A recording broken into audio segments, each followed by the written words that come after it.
Sometimes Always is a graphic design and art direction studio working between Sao Paulo and Berlin, but acting internationally since 2012. So over to you, Gabriel.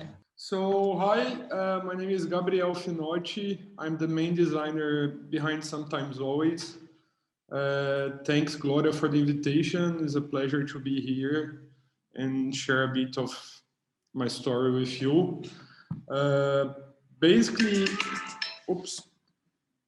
Basically, what I'll try to do is kind of like this year was a year where we all stuck at home, and I guess at least for me it was a year that I had to look inside instead of outside because there was nowhere to go basically.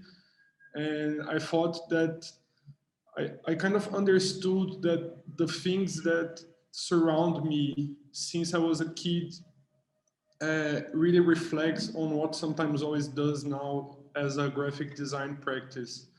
So I'm going to share that with you. I hope it makes sense. I hope it's interesting at all, and it's just like a big timeline of my life and kind of finishing where I am as a designer today. So I'll share my screen. Yeah, this one. So can you see my screen? Yes. Cool. All right. So I was born in Uberlândia, which is a mid-sized city in the southeast part of Brazil. It looks like this. It has a bunch of buildings, and it's pretty warm. It's like super hot. Like the coldest month of the year is July. We're in the south of the tropics, right? So south of Ecuador, sorry. So July, we have like 26 degrees Celsius. So it's like a super warm city. And the vegetation looks a bit like this. It's called Cerrado, is one of the oldest biomes in the planet. And it's super, super dry. And it feels a bit like a desert. There's barely no rain during the year. And Uberlândia is like 8 hours and a half drive from the closest beach. So it's really, really inland. But to solve that, the city built this club, which is a city club, sport and leisure club. It's called Praia Clube, which means beach club. And there's this river that go across the club. And people go there to sunbathe and to freshen up and to watch and play sports. The volleyball team is pretty good. They won the National League 2 years ago. And growing up in Uberlândia, this is where I eat a lot. This is called pão de queijo, which is a dish from my state, from Minas Gerais, which is like this cheese bread. Probably heard about it. We ate that a lot. And also a lot of rice and beans, which is the traditional default Brazilian meal. And we also drank the local soda, which is called Guaraná Mineiro, which is made out of this Brazilian fruit. Let me see. The main economy of the city is made out of these logistic companies, telecommunication company, and also car shoppings and agropecuary. There are some famous people from Uberlândia. This is one of the most famous person from there. She's called Pablo Vittar. She's a musician and artist. You probably heard about her. She's amazing. And also these guys. They are a pagode band called Só Pra Contrariar. It means just to contradict. And they were very, very big in the 90s.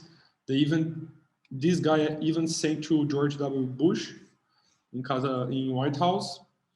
So yeah, they were huge in the 90s. And as a kid, this was my idol.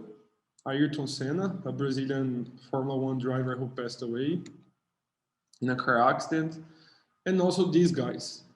When I was 4, Brazil won the World Cup championship, and football was always part of my life since I was very young. And I was super fascinated by the Panini collectibles and all the graphics and the iconographics that surrounds the World Cup, and like the flags, the colors, everything amazed me. And also like the personalities of the players, like their styles, like different hairs and just ways of showing themselves and behaving was very interesting. It was like a door to the world in a sense. And which nowadays it just feels different. Everyone looks the same. They all have the same hair. I don't know. I think it's much more boring today. And another part of the football that was very interesting to me was the football kits from the 90s, and especially the goalkeeper kits. They were super colorful and free in a way. Like the I don't know, like the colors, the patterns, how everything was put together was much more naive. There wasn't too much of sponsors and brands behind it, so it was more fun in a sense, and really crazy graphics, and I love that so much. And Parmalat was sponsoring my team, the team that I support in Brazil, which is Palmeiras. And of course, they have this amazing, beautiful lettermark with Helvetica, and it was applied on the top of these crazy graphics for the keepers. We had the best goalkeeper kits in the country for sure. And I just love the patterns and like how free and sophisticated also in a sense. Like if you look at the neck in this right image, is just really outstanding. And as a kid, I was also playing a lot of video games and of course watching a lot of television, which in Brazil can get very weird because like in the afternoon on weekdays you could have like a show like this or like this or like this or like this or like this or this or this. Of course, MTV was something very big in Brazil, and also soap operas. Brazilian soap operas are very intense, and yeah, of course, MTV. And this brings me to another passion of mine back then as a young boy, and then later I realized that it wasn't something very particular from Brazil, but I guess other places in the world had the same culture in a sense, which is to collect beer cans. So I was like this young boy collecting these beer cans. Of course, I didn't drink beer, and all my cousins will collect them and will exchange. And all the Brazilian brands, they would do like these crazy labels for every single opportunity they could. Like no matter what was the context, the motive, they would do something. So like Carnival, Christmas, World Cup, anything like really uh, broad medium in a sense that they will put any kind of message in those cans, and the graphics were amazing. You had the limitations of the printing, but still you could get some crazy colors and very free, kind of no grid at all, just like very, I don't know, again, naive graphics. And I grew up with that. And of course, music was a big passion for me since I was a child. I was like I'm kind of a frustrated musician. I don't know how to play anything. So, but I was always in love with music. I always wanted to like I love to get CDs as Christmas gift or birthday gift. And in Brazil, of course, we will listen to all those pop global music. But at the same time, we had our own versions of pop and our own subgenres in Brazil, which are so extensive. And all like I'm gonna go through a bunch of covers now. I'm gonna go fast because it's a lot, but they kind of represent like a similar, it's not vernacular, but almost like a non-design, non-academic way of doing graphics that really represents what Brazil is in terms of like a multitude of cultures, like different layers and different perceptions of realities and different voices. So this was Michael Jackson doing his video with Olodum in Bahia. And here are some cover examples. They're all from the 90s mostly. This Araqueto is a Axé band. This other one, for me, this is perfection. I love the colors, I love the grid, I love the idea behind it. Also these, love the illustrations, I love the framing, just perfect, amazing graphics, very naive and innocent and pure in a sense. I love how free they play with type, they like disproportionately scratch things and weird color combinations and amazing photograph that was also very present and just crazy fonts like this script font here is very, very funny. And yeah, this kind of collage was very present as well, like bodies kind of leaving the frame as the mermaid tail here is doing. And I don't know, I just think it's super magic. And of course, Brazil is a very macho and sexualized country, which is a bad side of it. But we can't ignore that we grew up with this imagery as was on TV that was also part of music. And yeah, funny graphics. I just love them all. I really love all the like the decisions, like the graphic decisions, they seem so honest.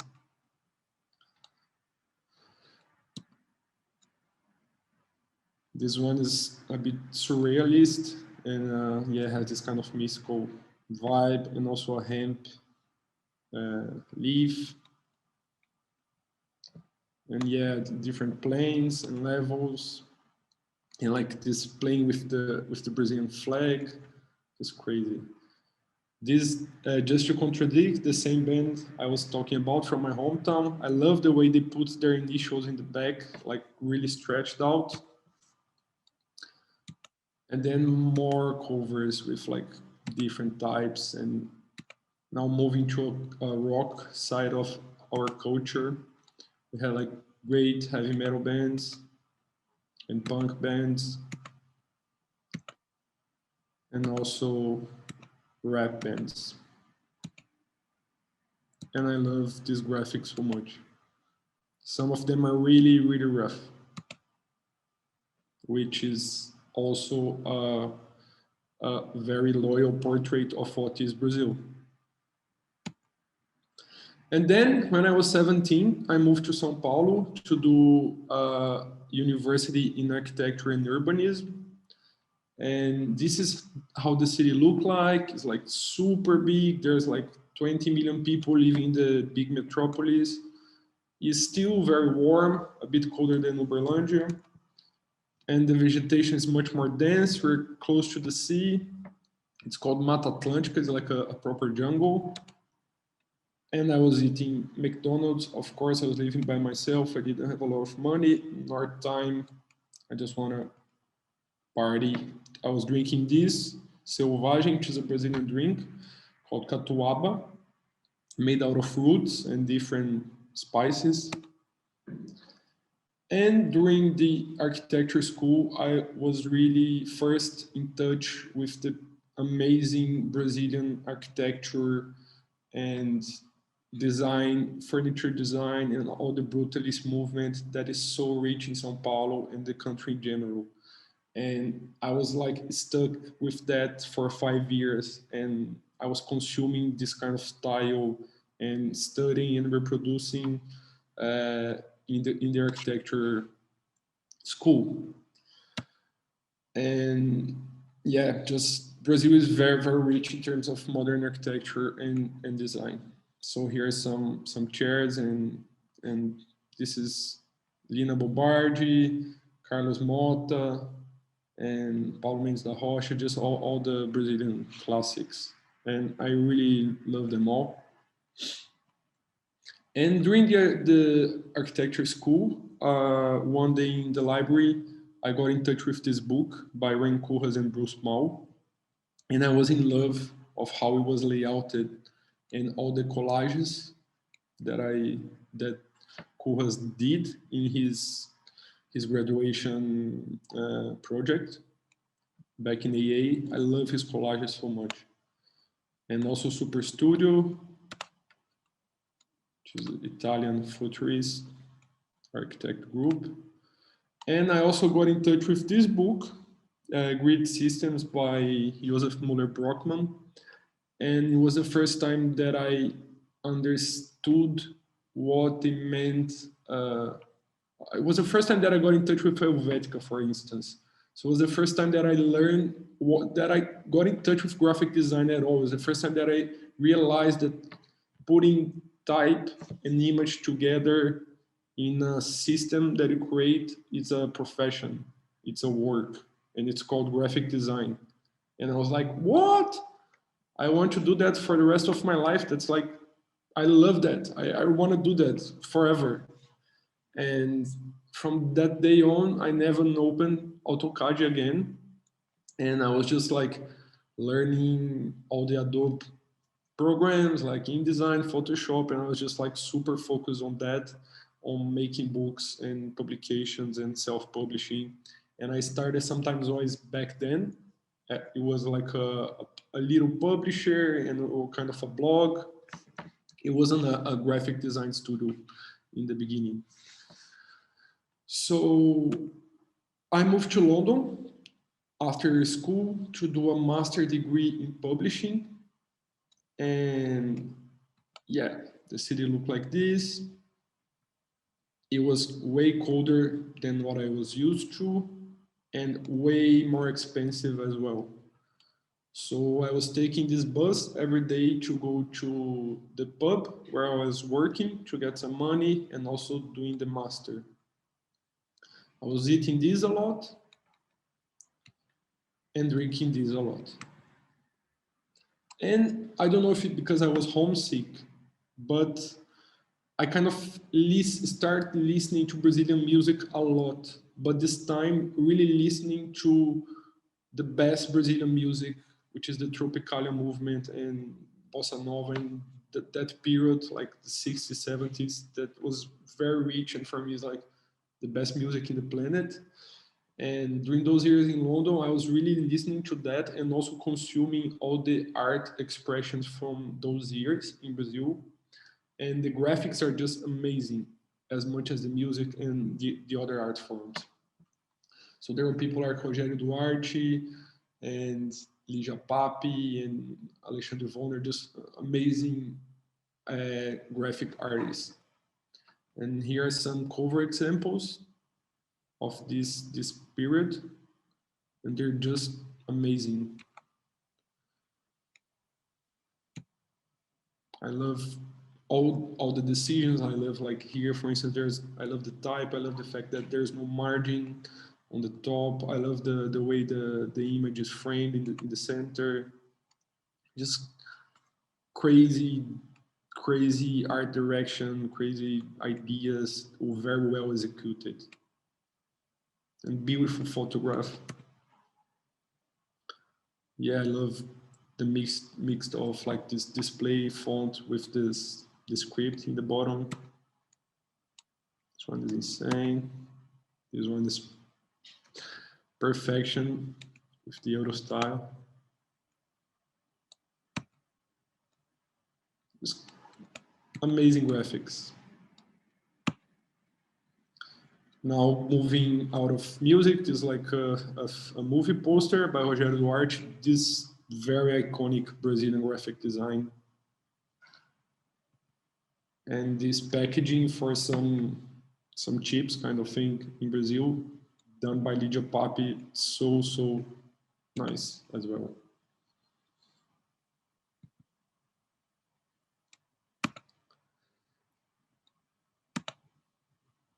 This is by Vonner, like a tuna, not tuna, how do you call that? Sardine packaging. And then at the beginning of last year, beginning January of 2019, I moved to Berlin, is where I am now. And it is way colder than I ever thought that I could bear. It's very cold for me. And I ride a bike a lot, even under the snow. And not this year, but the year before, I was spending a lot of time in this place, not inside, but here in the line. And I'm eating this all the time and drinking this all the time. And now I'm gonna show you some of sometimes always work, like very, I don't know, all types of things. And hopefully you'll be able to build some connections between what you see now and what I just presented. So this is a website for Milkina, which is a New York slash Middle Eastern project, like an amazing project. Some mobile screens, business cards. And yeah, this was like a lot of a very complex project, but yeah, we're very happy with the result. Newspaper for Adidas in Brazil.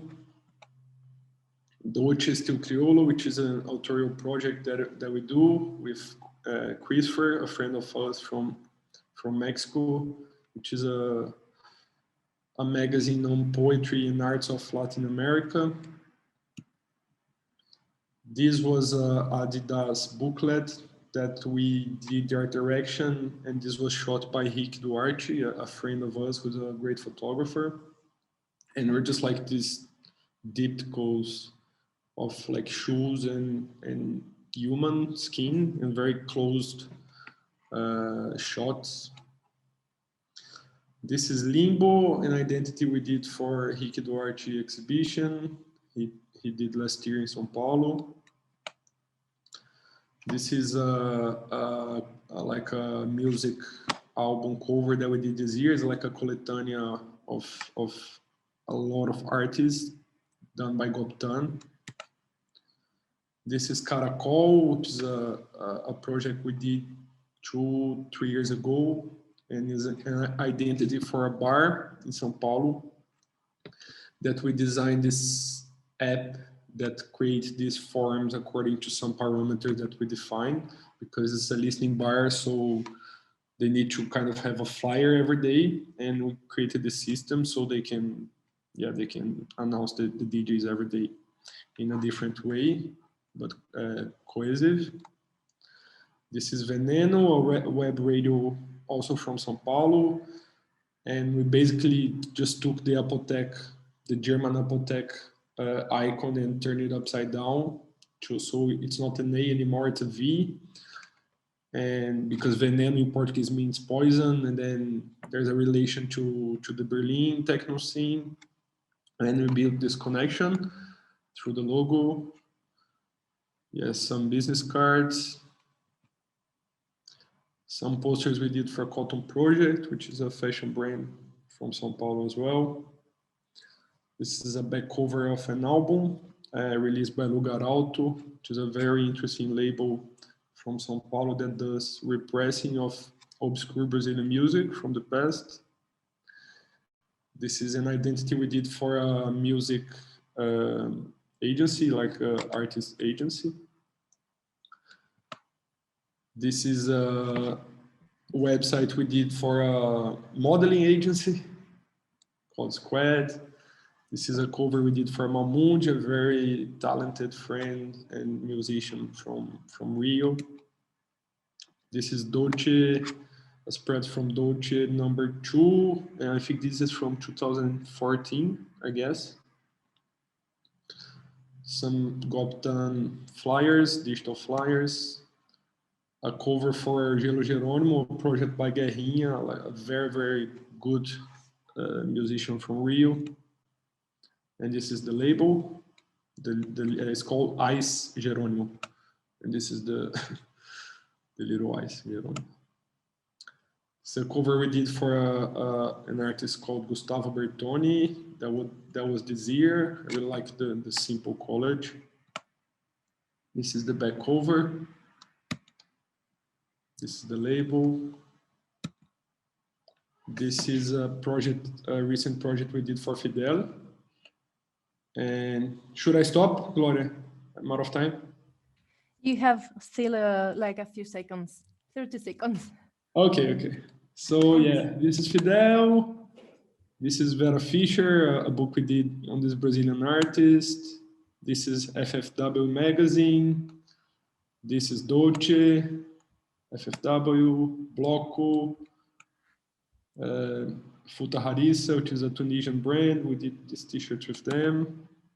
Tropics, which is a art shop from Paris.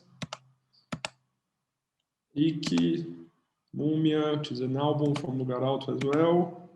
And Joana Pizza Bar, which is a pizza place in Rio. And that's all. Great. Thank you so much, Gabriel. You have amazing project. It was really super interesting to know your graphic inspiration from Brazilian popular culture. And we have a question from the chat from Nicolas Ceballos. So he's asking, how important do you think is to look back on our own graphic history for inspiration as Latin American countries, in contrast of trying to keep up with global trends?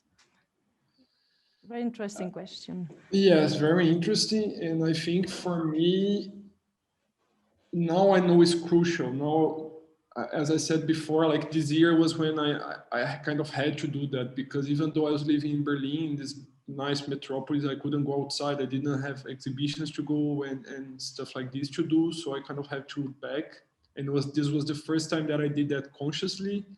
And I learned by doing that how important it is to try to find, I don't think there's a Brazilian style or a Latin American style, but I think our history help build what we are, like our personal history, our context, whatever you do, the friends you go out with, the places you go, they all shape our creativity.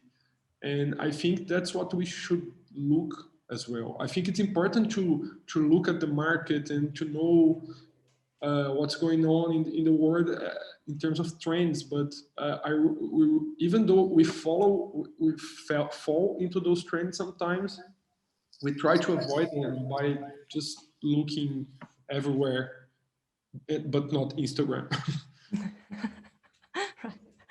Thank you. Well, thank you so much, Gabriel.